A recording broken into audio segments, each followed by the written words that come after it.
さあ始まりました。皆さんよろしく。ノクヤ TV です。はい、今回もスタジオからお送りしていきます。はい、ファーストラストでね、これまでアクセサリーをいくつかリリースしてきてます。自分がしているこのワンラブのアイデンティティリング、そして、スターダストダイヤトライのアングルバングル、ワンラブロング&ナローのベルト、それに続いて、ずっと作りたかったモチーフがあるんですよ。マーシーには話は来てたんだけど、いつかスカルをモチーフとしたリングを作りたいっていう話をしていて、それを今回ねご紹介していければと思ってます。はい。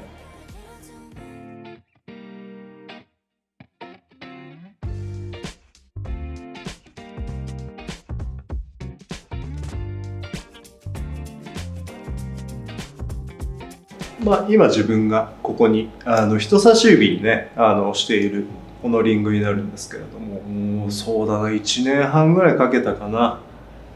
かけたというか、かかったというか、どっちの形容があれか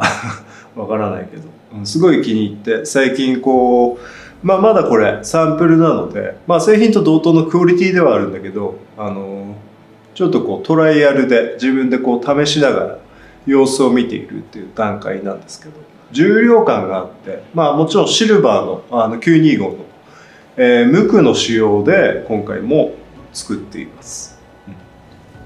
で造形がかなり細かくて、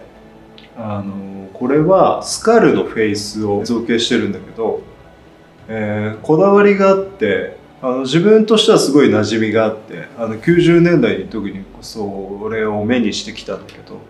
トライバルっていうそのデザインモチーフを使ってワンラブっていうワードをスカルのフェイスとして形にしたものが今回のリングになってます。ワンラブギルバート・グレイブスカルリングっていうリングですね。だいぶこう固まってきたな。ファーストラストのアクセサリーでかなり考えて時間をかけ費やして制作できたリングなので、皆さんにもねこの動画以降手に取ってもらえたらなっていう気持ちではいるんです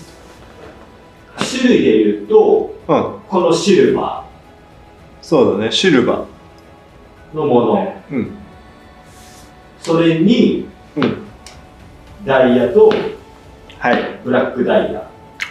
そうですだからシルバーで一応3タイプ、提案しますと、一応今動いてる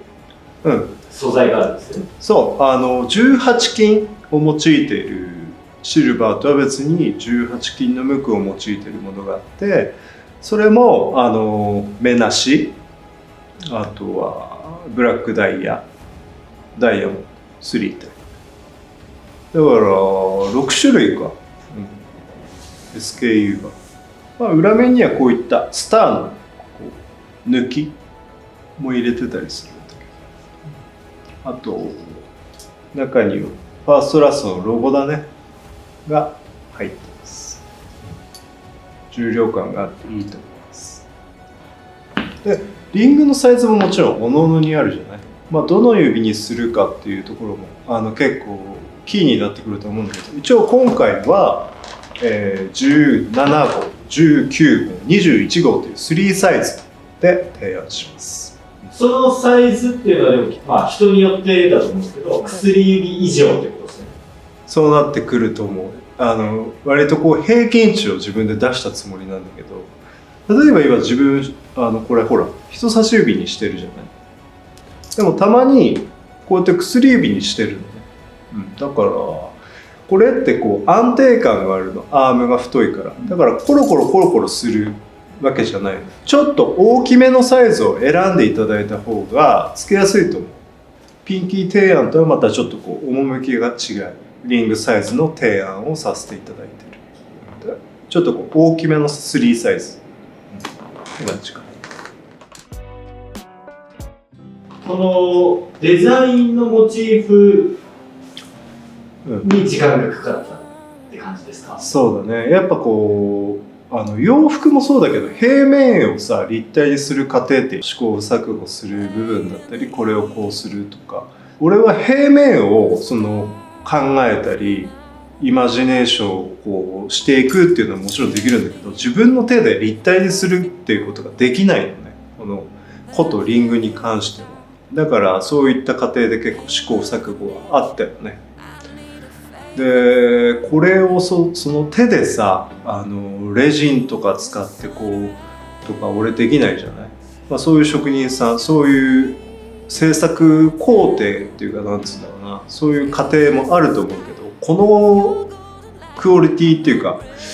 この造形の細かさになってくるとそれはちょっとなかなか難しいから、今回は CAD っていう過程を踏んでるんだけど、だからそこら辺でいろいろ時間かかったね。一筋縄じゃいかなかった。立体になったらやっぱこうちょっとブレる部分だったり良くも悪くもずれる部分だったりあるんだけど、これはほぼ平面を立体化するにあたって自分のドンピシャでズバで上がってきたから。じゃあ原型ほぼ修正なし？ほぼないの。あ、すごいですね。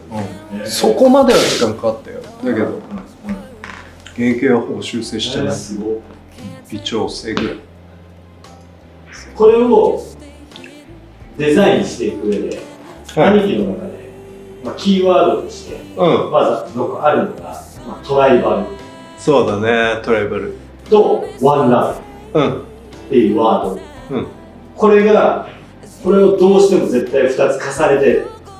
デザインしていきたいっていうのがもう頭からあったんです。そう。それを用いて、そのスカルのフェイスを。そうか、スカルだから3つですよね。トライバル、ワンラブ、スカル。そう。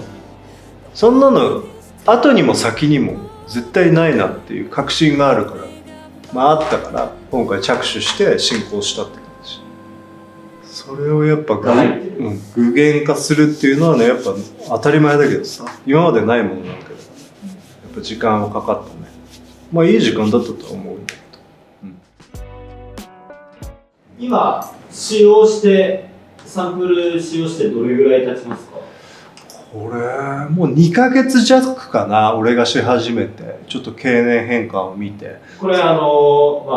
輪なんでやっぱつけていけば、ダメージというか傷がどんどん大ぶりなんで入ってくるじゃないですか、がっつりと、そういうのも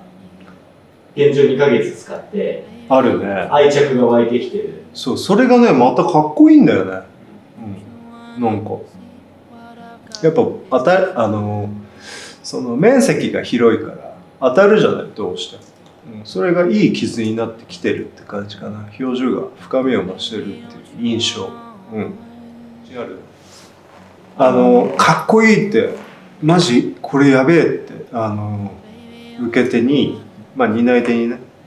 言っていただけるような自信はある。インスピレーションでも兄貴が紹介したし、いやーみたいな、すごい結構驚きと、そうだね、いいねっていう反応でした。一部の方にはお伝えしたりもしてたんだけど、やっぱ物を手に取るとさ、でなおかつ自分がある種お店にさ立ってさ商品を説明するみたいなシチュエーションだったから、そういったお話できた方にはその背景も伝えたの。俺実は平面のデザイン画を見せて、これをこういうストーリーで立体にしてこれができたんですっていうところまでお伝えできたから、やっぱそこをお話しした時はね、すごいいいレスポンスをいただけたね。そこで販売したりはもちろんしてないんだけど、だけどお話っていう部分のフィードバックはすごい印象良かったよ。いろいろ僕もヴィンテージのスカルの何かとかさ、リングとかさ見てきたけど、後にも先にもなくて、2020年代から担い手に愛されたらなっていう思いもあったりして、作りましたね。でスカルのリングとか作んないんですか大塚さんみたいな時もあったから、そういった方にはね待望のアイテムになってくれるのを確信はしてるけど、ワンラブのリングも4年も経つかな、どうだろう、4年弱ぐらい経つと思うんだけど、もしかしたらそのワンラブのリング作った後にスカルリングこここまでだったら作れるかなからスパン開けずにスカルリングってもしかしたら作れたかもしれない、俺もね。だけどやっぱり並々ならぬさ、そのスカルに対してもそうだし、ワンラブってワードに対してもそうだし、思いがあるから安易には作れなかったし、作りたくなかった思いが今この時期にそうさせたんだと思うんだけど、90年代冒頭に話したそのトライバルモチーフありきでそこの時代背景を 90s レップできたのもやっぱ自分としては嬉しいっていうか喜びだし、そういうところも含めてね、今までのちょっとこう動画も見返していただきながらこのリングにフィーチャーできたらなっていうところですね。はい。またね、18金なんか仕上がったらそれはまた写真だったり SNS とかご紹介したいなと思っている。